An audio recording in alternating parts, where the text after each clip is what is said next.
ఉందంట. సీత, ఓ సీత, ఎక్కడే అని కూర్చుందంట. సీత పిల్లోని ఒళ్ళో పెట్టుకుని, ఏంటమ్మా అలా ఉన్నావేంటి?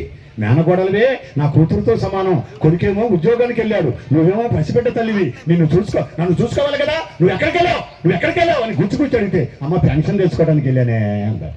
నువ్వేమో పెన్షన్కి వెళ్ళావు, నన్నేమో మీ మేనవాడు పెన్షన్ పెడతాను. ఏం జరిగింది? పిల్లడికి పాలు ఇచ్చాను అత్త, బడుక్కును కక్కేసింది.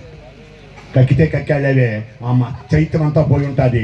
రాత్రికి తమలపాకు నానవేసి ఆ తులసాకు వంటావదంలో వేసి శిరస్సు మీద అంటించి బోర్లుగా పడుకోబెట్టి ఈ కాలు ఈ చెయ్య దోసిట్లో సన్నీళ్లు పోసుకుని కొడతాను, పిల్లోడికి దిష్టి తీరుతుంది అంటే ఇప్పుడు అలా స్నానం చేసేవాళ్ళే లేరు. ఎందుకంటే అత్త అనాథ శరణాలయం వచ్చింది కదా, కోడలు ఉప్పు చచ్చిందా, దానికి ఎండుగడ్డి అయితే పచ్చిగడ్డి ప్లాస్టిక్ టబ్బులో నీళ్లు పోసి పిల్లోని దాంట్లో తగలేసి ఒకటి వచ్చిన రెండు వచ్చిన గోసి కింద డైఫర్ పెట్టి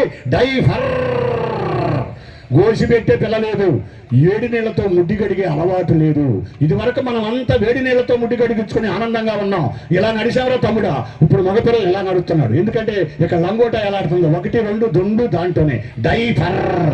అందుకనే 2 బిడ్డల తండ్రి అవ్వగానే ప్రతివాడికి ఫైల్స్ వస్తున్నాయి. ఫైల్స్ రావడానికి కారణం ఏంటి అని అమెరికా వాడు చర్చ చేస్తే, పసిపిల్లలకి 7వ నెల వచ్చిన దాకా గోచి పెట్టకుండా వేడి నీళ్లతో కడగకుండా డైపర్ వేస్తున్నారు. ఆ ముడిలో ఉండి ఫైల్స్ వస్తున్నాయి అని చెప్పి శాస్త్రం చెబుతుంది. అంటే పెద్దలు పెట్టిన ఆచారాన్ని మనమే నాశనం చేసుకుంటున్నాం.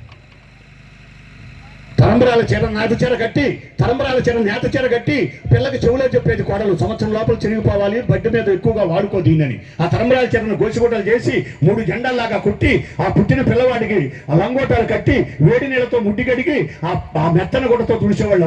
ఇప్పుడు అంత ఓపిక ఎక్కడ తెచ్చింది? అందరూ అదే చేయటమే, అదే వదిలిపెట్టేయటమే. అందుకని దిష్టి తగిలింది అనుకుంటా. దిష్టి తగిలిందమ్మా, పిల్లోడికి పాలు ఎక్కడిచ్చావు? ఊళ్ళో కూర్చోబెట్టుకుని వాకిట్లో ఇచ్చాను అత్త. నీ దొంపదగా, పసిపిల్లోడికి పాలు వాకిట్లో ఇవ్వకూడదమ్మా, పెరట్లోకి వెళ్ళి కూర్చునేవ్వాలి.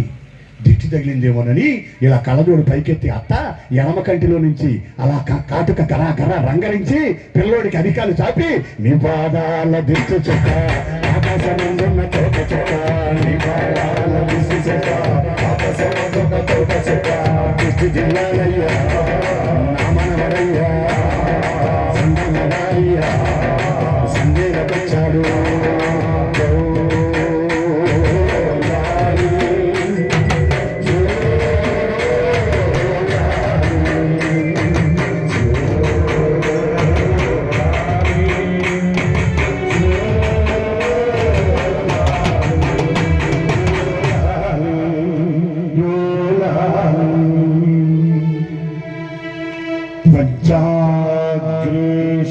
మంగళం కించాలంకృత మంగళం